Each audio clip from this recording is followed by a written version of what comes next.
Tatlong taon na pag-aaral sa kolehiyo, paglahok ng publiko sa pagbuo ng pambansang budget at pagban sa online gaming. Ilan lang yan sa panukalang batas na inihain ng mga senador sa ikalawang araw ng 20th Congress. Ang detalye sa report ni Daniel Manalastas.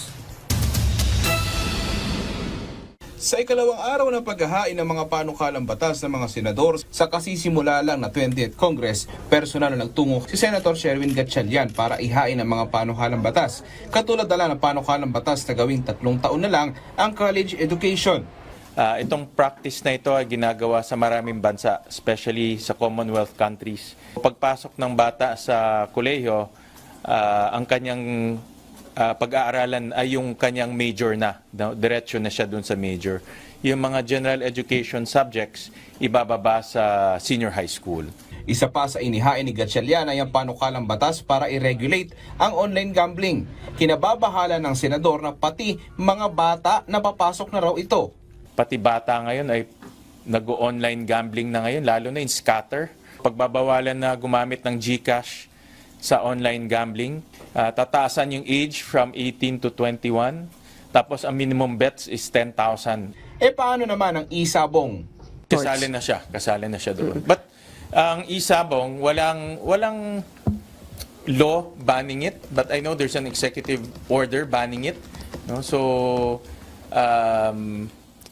siguro pag-aralan, kasi ako personally, I'm against isabong. No? Dahil talagang nakita naman natin yung nangyari nung inalaw in isabong. So, we'll also study whether to pass a law to permanently ban isabong.